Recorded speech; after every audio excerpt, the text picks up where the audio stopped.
일토소명 묵상 사도행전. 누가 새 시대의 문을 여는가?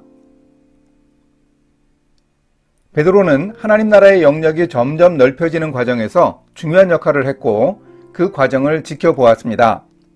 성령 세례를 받은 후 성전 순례자들에게 설교해서 3,000명이 회개하고 세례를 받았습니다.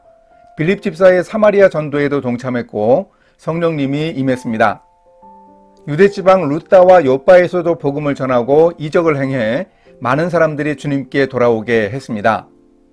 그런데 어느 날 정오 무렵 하나님이 보여주신 환상의 내용은 도대체 알 수 없었습니다. 하늘이 열리며 보자기 같은 그릇이 내려왔습니다.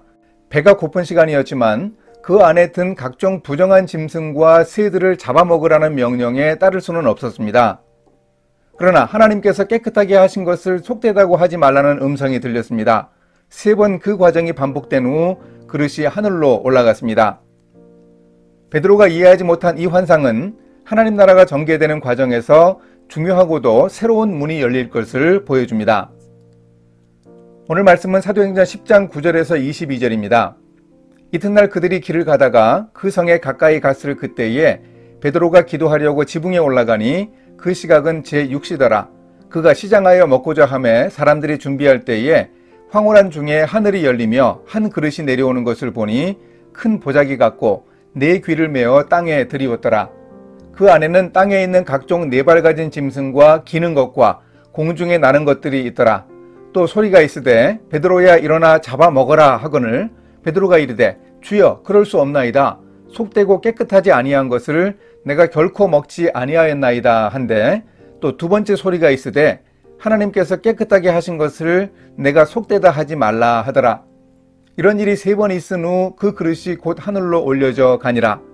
베드로가 본 바 환상이 무슨 뜻인지 속으로 의아해하더니 마침 고넬료가 보낸 사람들이 시몬의 집을 찾아 문 밖에 서서 불러 묻되 베드로라 하는 시몬이 여기 유숙하느냐 하거늘 베드로가 그 환상에 대하여 생각할 때에 성령께서 그에게 말씀하시되 2 사람이 너를 찾으니 일어나 내려가 의심하지 말고 함께 가라.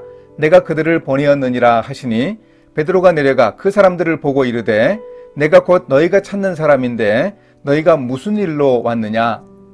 그들이 대답하되 백부장 고넬료는 의인이요 하나님을 경외하는 사람이라 유대 온 족속이 칭찬하더니 그가 거룩한 천사의 지시를 받아 당신을 그 집으로 청하여 말을 들으려 하느니라 한데. 새 시대의 문을 여는 사람들은 첫째, 기도의 연결고리를 가진 사람들이었습니다. 기도하는 사람들이 새 시대의 문을 열 수 있습니다. 고넬료가 바로 기도하는 사람이었습니다. 베드로 역시 기도하는 사람이었습니다. 성령님이 이 2 사람의 기도를 연결하셨습니다. 하나님의 사자가 기도하던 고넬료에게 베드로를 청하라고 했습니다. 베드로는 바로 그 고넬료의 초청과 연관된 중요한 환상을 봤습니다. 특히 베드로는 피곤하고 식사를 준비하는 시간에도 기도했습니다. 여러 가지 핑계대지 말고 기도 시간을 확보합시다. 둘째로 새 시대의 문을 여는 사람들은 비전을 공유하는 사람들이었습니다. 고넬료도 환상을 보았고 베드로도 중요한 환상을 보았습니다. 특히 베드로가 본 환상은 이방인들이 교회 공동체 안으로 들어오는 것이 하나님의 뜻임을 보여주었습니다. 이 비전에 대해 베드로는 처음에는 잘 이해하지 못했지만 성령님의 인도를 따라 고넬료의 초청에 응했습니다.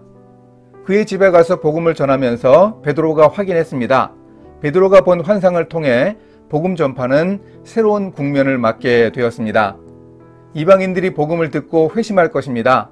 이방인들에게 복음을 전하여 하나님 나라가 확장될 것입니다. 셋째, 새 시대의 문을 여는 사람들은 성령의 인도하심을 받는 사람들이었습니다.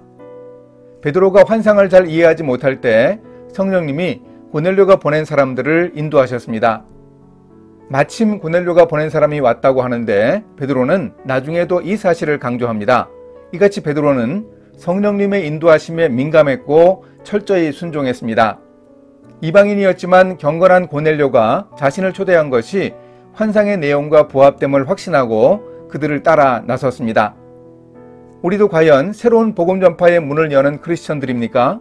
특히 일터에서 복음 전파의 새로운 문은 어떻게 열 수 있을까요? 이렇게 실천하겠습니다.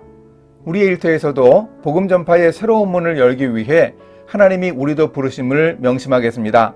기도하며 비전을 공유하며 성령님의 인도하심을 기도하겠습니다.